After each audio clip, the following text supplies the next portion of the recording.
Hello everyone, my self पूजा शारदा। स्वागत है आपका अपने YouTube channel Aspire physics classes में, जहां आज हम आपके लिए लेकर आए हैं क्लास 11 की केमिस्ट्री का फर्स्ट चैप्टर। उसका आज हमारा सेकंड लेक्चर है। हम अपने फर्स्ट लेक्चर में what is matter and classification of matter के बारे में पढ़ चुके थे। अगर हम बात करें क्लासिफिकेशन ऑफ मैटर की, तो हमने 2 पार्ट्स में डिवाइड किया था, on the basis of physical classification and chemical classification. उसको हम डिस्कस कर चुके थे। फिजिकल क्लासिफिकेशन में क्या क्या होता है और केमिकल क्लासिफिकेशन में क्या क्या होता है। आज जो हमारा टॉपिक है वो है properties of matter and there measurement, कि हमारे जो मैटर की प्रॉपर्टी क्या क्या है और उसका हम मेजरमेंट कैसे करते हैं। अगर हम बात करें प्रॉपर्टीज ऑफ मैटर की, तो हमारी 2 प्रॉपर्टीज हैं, एक है फिजिकल प्रॉपर्टी और दूसरा है हमारा केमिकल प्रॉपर्टी। एक चीज माइंड में सेट कर लीजिए, कभी भी जब वर्ड हमारा फिजिकल का आता है तो फिजिकल का मतलब हो जाता है किसी भी चीज की आउटसाइड। आउटसाइड का मतलब क्या हो गया, किसी भी चीज को हम आंखों से देखकर उसके बारे में हम बता चुके, या तो मेजर कर सके या ऑब्जर्व कर सके। हमारी ऐसी प्रॉपर्टी क्या कहलाती है, फिजिकल प्रॉपर्टी। जैसे अब ये मेरे पास एक मार्कर है, अब मैं इसके बारे में इसकी लेंथ को बता सकती हूँ देखकर, इसके वजन को हम ऑब्जर्व कर सकते हैं देखकर, और क्या हम इसकी अगर बात करें तो कलर को बता सकते हैं। ये सब हमारी प्रॉपर्टी क्या कहलाती है, फिजिकल प्रॉपर्टी। अगर जो सेकंड प्रॉपर्टी है वो है हमारी केमिकल प्रॉपर्टी। अगर केमिकल प्रॉपर्टीज कहीं भी वर्ड आता है या केमिकल कभी भी वर्ड आता है तो इसका थोड़ा मीन्स क्या हो सकता है, इनसाइड, मतलब हमें उसमें क्या थोड़ा उसके अंदर जाकर देखना पड़ेगा। अंदर जाने का मतलब ये कि उसमें घुस के कि उसकी कहीं ना कहीं क्या हो रही होगी, केमिकल रिएक्शन हो रही होगी। तो उन्हीं प्रॉपर्टीज को हम क्या कह देते हैं, केमिकल प्रॉपर्टीज। तो हम देखते हैं हमारी फिजिकल प्रॉपर्टीज की डेफिनेशन क्या है। Physical properties are those property which can be measured or observed without changing the identity or composition of the substance। अगर कोई भी सबस्टेंस है उसका कंपोजिशन और उसकी आइडेंटिटी क्या चेंज नहीं होनी चाहिए, और हम केवल उनको क्या प्रॉपर्टीज को ऑब्जर्व और मेजर कर ले आंखों से देखकर, ऐसी प्रॉपर्टीज को हम क्या कह देते हैं, फिजिकल प्रॉपर्टी। एक चीज अब ध्यान रखना, कोई हमारा सबस्टेंस है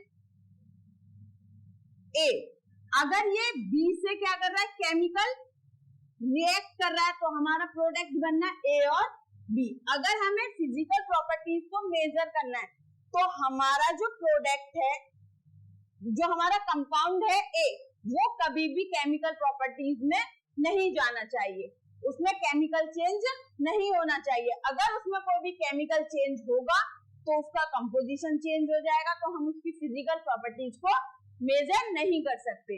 तो जब भी हमें कभी भी किसी कंपाउंड की क्या देखनी होगी, फिजिकल प्रॉपर्टी देखनी होगी, तो हमें ये ध्यान रखना होगा कि उसमें कभी भी कोई केमिकल चेंज ना हो। अगर केमिकल चेंज हो गया तो जो नया हमारा प्रोडक्ट बनेगा तो उसकी फिजिकल प्रॉपर्टी और जो हमारा कंपाउंड पहले था उसकी केमिकल प्रॉपर्टी क्या हो जाएंगी, डिफरेंट हो जाएंगी। तो अगर हम फिजिकल प्रॉपर्टीज के एग्जांपल की बात करें तो हमारे क्या आ जाएंगे, कलर, हम उसका कलर बता सकते हैं, ऑर्डर बता सकते हैं, डेंसिटी बता सकते हैं, मेल्टिंग पॉइंट बता सकते हैं, वॉल्यूम बता सकते हैं। ये सब प्रॉपर्टीज हमारी क्या कहलाएंगी, फिजिकल प्रॉपर्टीज। नेक्स्ट हमारी प्रॉपर्टी है केमिकल प्रॉपर्टीज।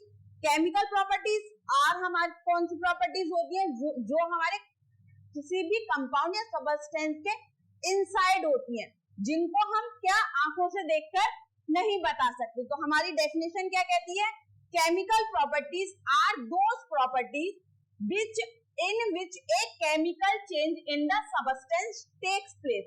उनमें क्या होता है, एक केमिकल चेंज होता है। ऐसी प्रॉपर्टीज को हम क्या कह देते हैं, chemical properties. For example acidity, basicity, combustibility और इटीसी। अगर एक एग्जाम्पल अगर हम देखें तो हाइड्रोजन किससे रिएक्ट कर रही है, क्लोरीन से, तो क्या बना देती है, हाइड्रोक्लोरिक एसिड। अगर हाइड्रोक्लोरिक एसिड की बात करें तो क्या हो गया, इनमें केमिकल चेंज हो गया और ये क्या होता है, एसिड इन नेचर। बट बात करें हम किसकी, हाइड्रोजन की और क्लोरीन की, इन दोनों में एसिडिटी की नेचर तो दोनों में किसी में नहीं पाई जाती, लेकिन जब केमिकल चेंज होने के बाद में जो न्यू प्रोडक्ट फॉर्म हुआ हाइड्रोक्लोरिक एसिड, वो हमारा नेचर में कैसा होता है, एसिड। तो हमारी केमिकल प्रॉपर्टीज में क्या होती है कि कंपोजिशन भी चेंज हो जाता है और उसकी प्रॉपर्टीज जो हमारे रिएक्ट कर रहे थे रिएक्टेंट से क्या हो जाती है, डिफरेंट हो जाते हैं। तभी एक वर्ड यूज किया जाता है, अगर किसी भी कंपाउंड के हमें फिजिकल प्रॉपर्टीज को देखना होगा तो उसमें कोई भी केमिकल चेंज नहीं होना चाहिए। अगर केमिकल चेंज हो गया तो हमारे जो रिएक्टेंट्स थे और जो प्रोडक्ट है उसकी प्रॉपर्टीज क्या हो जाएंगी, डिफरेंट हो जाएंगी। नेक्स्ट हमारा टॉपिक आता है मेजरमेंट। जैसे ही माइंड में मेजरमेंट वर्ड आता है तो हमारा माइंड में क्या, वर्ड मेजरमेंट आया तो उसका मतलब हम समझ जाते हैं क्या होता होगा, नापना या तोलना। तो एग्जैक्ट सही मीन्स है मेजरमेंट का किसी चीज को नापना या तोलना। अगर हम बात करें कोई हमारे पास फिजिकल क्वांटिटी है, जैसे हमारे घर से किसी ने बोला कि हमको फ्रूट्स लाने हैं, तो वो हमसे क्या बोलते हैं, हमें 2 kg ऑफ फ्रूट्स लेके आने हैं। तो उन्होंने हमें 2 चीज बताई, क्या, 2 और kg मतलब 2 किलोग्राम फ्रूट्स लेके आने। कि सबसे पहले तो किसी भी फिजिकल क्वांटिटी को एक्सप्रेस करने के लिए हमें 2 वैल्यू चाहिए होती है या 2 पार्ट्स चाहिए होते हैं। तो फर्स्ट हमारा क्या हो जाता है, उसकी न्यूमेरिकल वैल्यू, न्यूमेरिकल वैल्यू भी बतानी होती है और दूसरा हमें उसकी क्या बतानी होती है, यूनिट। यूनिट का मतलब क्या हो गया, किसी भी फिजिकल क्वांटिटी को जिस चीज में मेजर किया जाता है वही उसकी क्या कहलाती है, यूनिट कहलाती है। तो वैसे ही हमारा जो इंटरनेशनल सिस्टम ऑफ यूनिट था, जिसको आप बहुत जगह आपने फिजिक्स में लिखा हुआ देखा होगा, केमिस्ट्री में भी देखोगे ऐसा यूनिट, तो उसने हमें 7 बेसिक यूनिट दी जिनको हम बोलते हैं फंडामेंटल बेसिक फिजिकल क्वांटिटी। जो फिजिकल क्वांटिटी थी उनकी फिजिकल यूनिट हो गई, तो कितनी दी, 7 दी। उनकी हेल्प से हम कोई सी भी फिजिकल क्वांटिटी की यूनिट्स को डिटरमाइन कर सकते हैं।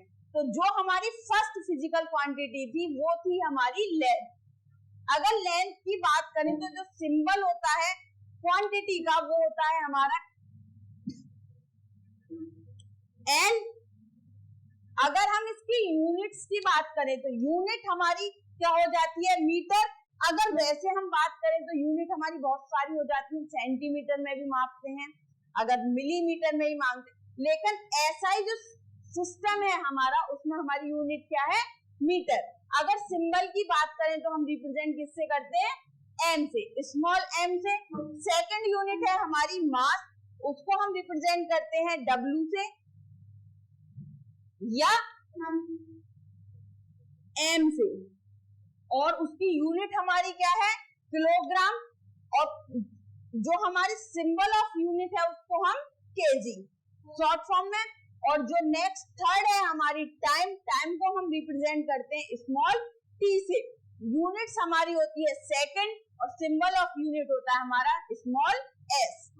नेक्स्ट है हमारी टेम्परेचर। टेम्परेचर का जो सिंबल ऑफ क्वांटिटी होता है वो होता है हमारा कैपिटल टी। टाइम का स्मॉल टी और टेम्परेचर का कैपिटल टी। जो यूनिट होती है हमारी एसआई वो होती है केल्विन। यूनिट का जो सिंबल होता है वो होता है स्मॉल के। नेक्स्ट हमारी आती है इलेक्ट्रिक करंट। इलेक्ट्रिक करंट को हम आई से रिप्रेजेंट करते हैं और जो यूनिट होती है हमारी इलेक्ट्रिक करंट की वो होती है एम्पियर। एम्पियर को हम ए से रिप्रेजेंट करते हैं। नेक्स्ट हमारी आती है ल्यूमिनियस इंटेंसिटी। अगर ल्यूमिनियस इंटेंसिटी की बात करें तो हम इसको आई से और सबस्क्रिप्ट में क्या लगा देते हैं, वी। और इसकी जो यूनिट होती है वो होती है कैंडिला और इसको हम यूनिट का जो सिंबल होता है वो होता है सी डी। नेक्स्ट हमारी यूनिट आती है अमाउंट ऑफ सबस्टेंस। ये हमारी केमिस्ट्री में सबसे इंपोर्टेंट यूनिट है। अगर सिंबल ऑफ क्वांटिटी देखें तो हम क्या लगा देते हैं, एन। यूनिट हमारी होती है मोल। अगर हम सिंबल ऑफ यूनिट्स देखें तो मोल। तो एक चीज याद रखना, जो यूनिट्स हम लिखते हैं उसमें क्या स्पेलिंग होती है MOLE, लेकिन जो सिंबल में लिखते हैं वो ई हमारा क्या हो जाता है, हट जाता है, केवल क्या रह जाता है, MOLE। ये थी हमारी 7 बेसिक फिजिकल क्वांटिटीज। नेक्स्ट है हमारे कुछ एब्रीवेशन, और जो एब्रीवेशन होते हैं जैसे कि कहीं लिखा होता है 1 माइक्रोमीटर, कहीं लिखा हुआ मिल गया 1 मिलीमीटर, तो इनको हम कैसे चेंज करते हैं SI यूनिट में, तो उसके लिए हमें कुछ हमारे प्रीफिक्स है और उनके कुछ मल्टीपल डोनेशन होता है, उनका कुछ वैल्यू होती है 10 की पावर में, उनको हमें क्या याद करनी पड़ती है। तो सबसे पहले जो हमारी है टेरा, जो टेरा होती है उसका सिंबल होता है कैपिटल T, और जो उसका वैल्यू होती है वो होती है 10 की पावर 12। सेकंड जो होती है वो है हमारी गीगा, उसको रिप्रेजेंट करते हैं G से, और जो वैल्यू होती है वो होती है 10 की पावर 9। मेगा, मेगा की होती है 10 की पावर 6, किलो 10 की पावर 3, हेक्टो 10 की पावर 2, डेका 10 की पावर 1। और ये वाली सारी वैल्यू किसमें होती है, पॉजिटिव। जो दूसरी साइड है वो हमारी सारी वैल्यू कैसी होती है, नेगेटिव।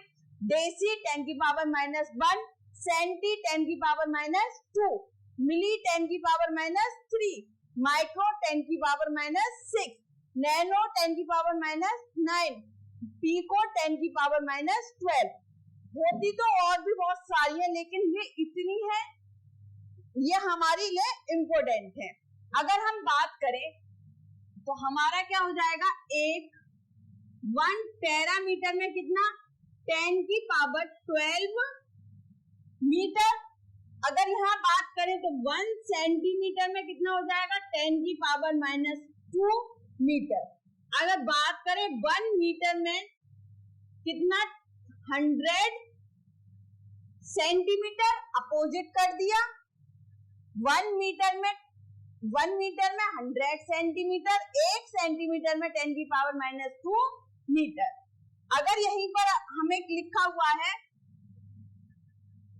1 मेगा मीटर बराबर 10 की पावर 6 मीटर, इसको हम लिख सकते हैं 10 की पावर 3 इंटू 10 की पावर 3 मीटर।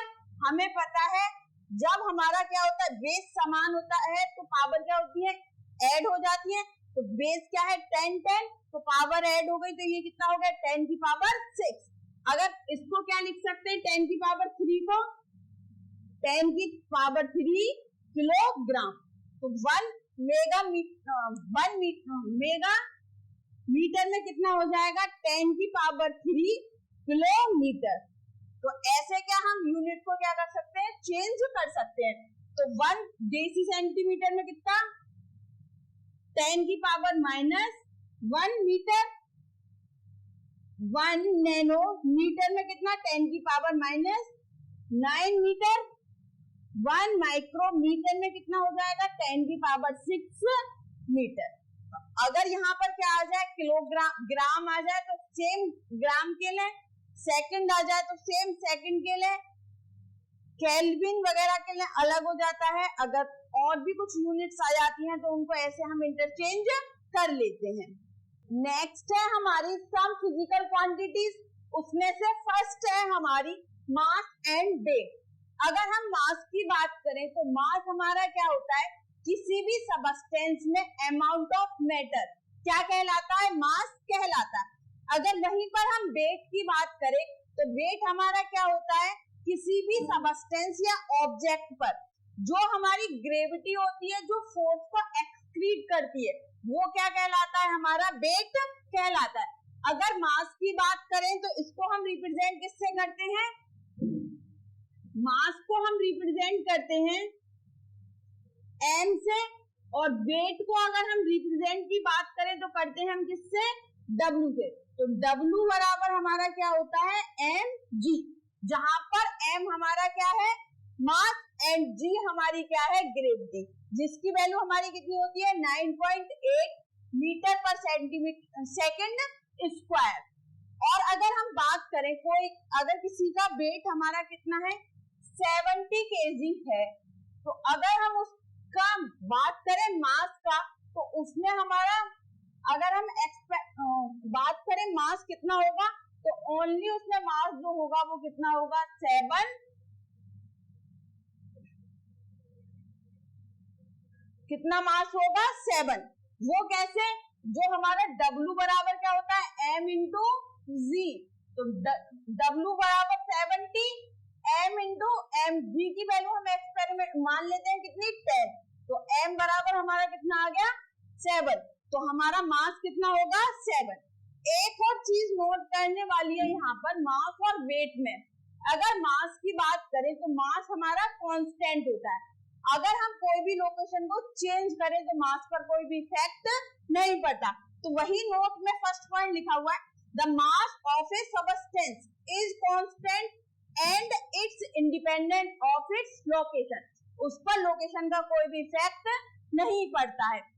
सेकंड है हमारा वेट। अगर वेट की बात करें तो वेट हमारा due to the change in gravity, जैसे जैसे ग्रेविटी में चेंज होता है वैसे वैसे हमारा वेट क्या होता है चेंज होने लगता है। तो लिखा भी वही है, weight of an object may change from one place to another place due to change in gravity। Gravity में चेंज के कारण वेट क्या होता है हमारा चेंज होता रहता है।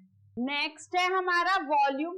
वॉल्यूम क्या होता है हमारा, कोई भी अगर सबस्टेंस है जितने स्पेस को क्या करता है ऑक्युपाइड करता है वही उसका क्या कहलाता है वॉल्यूम कहलाता है। अगर यूनिट की बात करें तो यूनिट क्या हो जाएगी हमारी metre cube, centimetre cube, millilitre और लीटर। वॉल्यूम को हम किसमें मीटर क्यूब में भी मेजर कर सकते हैं, सेंटीमीटर क्यूब में भी, मिलीलीटर में और लीटर में। और कुछ हमारी जो इम्पोर्टेंट है वो कन्वर्जन है, उनको याद रखना है। 1 लीटर में हमारा कितना होता है 1 डेसी मीटर क्यूब, 1 मिलीलीटर में 1 सेंटीमीटर क्यूब, 1 लीटर में 1000 मिलीलीटर, 100 सेंटीमीटर क्यूब में 1 डेसीमीटर क्यूब। एक चीज हमें नोट करने वाली है, जब हम एक्सपेरिमेंट करते हैं हमारा जो 12th में इम्पोर्टेंट जो प्रैक्टिकल है वो है टाइट्रेशन। टाइट्रेशन में हम वॉल्यूम का बहुत यूज करते हैं। तो यूज जो हम लेबोरेटरी में अपना यूज करते हैं वॉल्यूम को मेजर करने के लिए, एक तो हम करते हैं किसका ग्रेजुएट सिलेंडर का और ब्यूरेट का और पिपेट का। तो ग्रेजुएट जो सिलेंडर होता है वो हमारा कुछ इस टाइप का दिखता है। इससे क्या करते हैं हम लेबल लगे होते हैं, जितना हमें वॉल्यूम किसी भी सॉल्यूशन का चाहिए होता है आसानी से क्या मेजर कर लेते हैं। उसके बाद हम क्या हमारी आती है ब्यूरेट। ब्यूरेट हमारी क्या होती है, ब्यूरेट में हम KMnO4 का सॉल्यूशन को भरते हैं जब टाइट्रेशन करते हैं। तो ये क्या होती है ऊपर से खुली हुई होती है और नीचे क्या इसमें नोब लगी होती है और यहाँ से क्या ड्रॉप बाय ड्रॉप नॉब को अगर बंद कर दे तो ड्रॉप गिरना बंद हो जाती है और अगर हम नॉब को खोल दे तो ड्रॉप बाय ड्रॉप सॉल्यूशन को क्या करते हैं हम किसी फ्लास्क में गिराते हैं और वहां पर लेबल लगा हुआ होता है 50, 49, 48, 47, 46 ऐसे ही 0 तक। तो हमारी कितने ml की होती है 50 ml की। जो हमारी एक होती है पिपेट। पिपेट हमारी कुछ इस टाइप की दिखती है, यहाँ से क्या होता है ओपन होता है, यहाँ से एक फोर्स होता है और उससे हेल्प इसको सॉल्यूशन में डिप करते हैं और इसे ऊपर रखते हैं और यहाँ से हम क्या करते हैं सक करते हैं और यहाँ लेबल लगा होता है या तो ये 10 ml की, 25 ml की है, 20 ml की होती है। तो हम क्या यहाँ से सक करना स्टार्ट करते हैं। तो जैसे ही इस वाले लेवल पर ये पहुंचती है तो ये हम मेजर हो जाता है। 10 ml की होगी तो यहाँ 10 ml पे मार्क होगा, 25 की होगी तो यहाँ 25 पे मार्क होगा। तो हम वॉल्यूम को आसानी से इनकी हेल्प से मेजर कर लेते हैं। जो एक लास्ट है हमारा volumetric flask is used to prepare known volume of solution.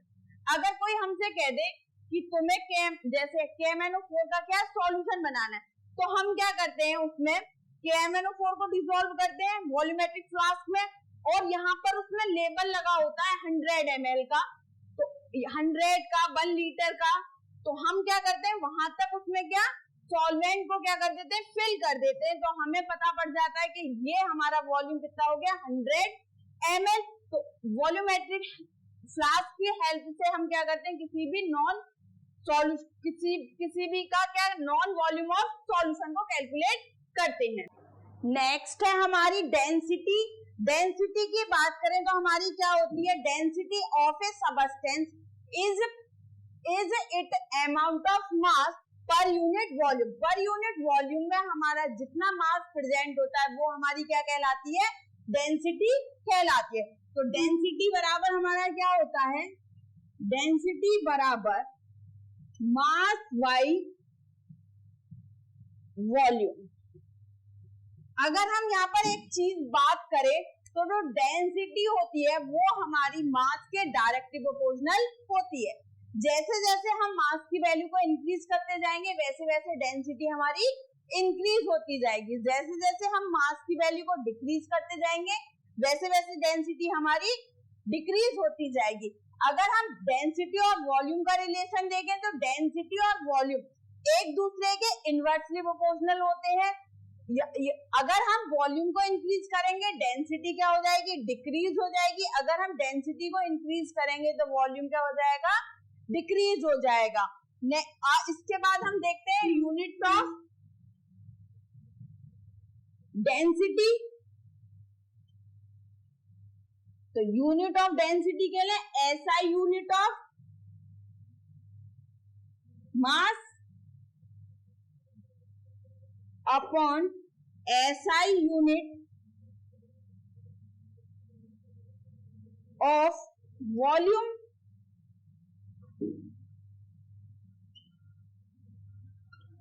तो मास की क्या हो जाएगी, किलोग्राम, और एसआई यूनिट ऑफ वॉल्यूम क्या हो जाएगी, मीटर क्यूब। तो और कैसे लिखते हैं, किलोग्राम मीटर -3 या किलोग्राम मीटर पर मीटर क्यूब। तो ये हमारी क्या हो गई, डेंसिटी की यूनिट। नेक्स्ट हमारा आता है टेम्परेचर। टेम्परेचर हमारा क्या करता है, किसी भी सबस्टेंस या किसी भी ऑब्जेक्ट के हॉटनेस या कोल्डनेस को एक्सप्लेन करता है। Temperature measures the degree of coldness and hotness of an object. उसको हम क्या बोलते हैं, टेम्परेचर। तो टेम्परेचर को हम जो 3 कॉमन स्केल्स हैं वो है हमारा फर्स्ट डिग्री सेल्सियस में बताते हैं या डिग्री फ़ारेनहाइट में बताते हैं या केल्विन में बताते हैं।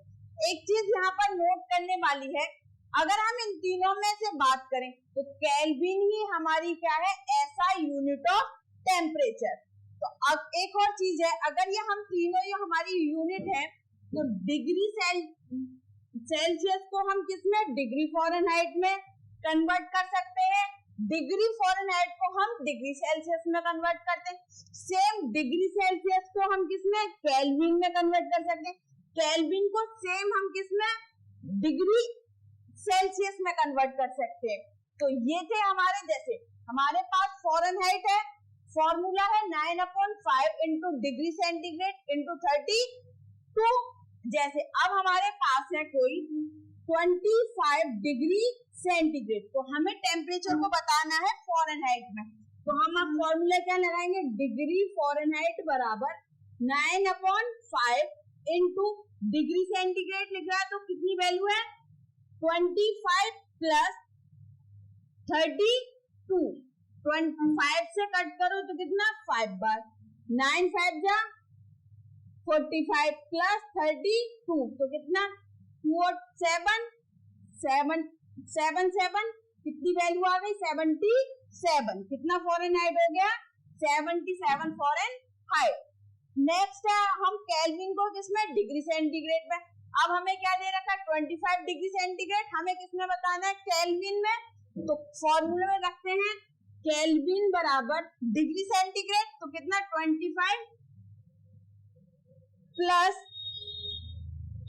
273.15 तो 298.15 केल्विन।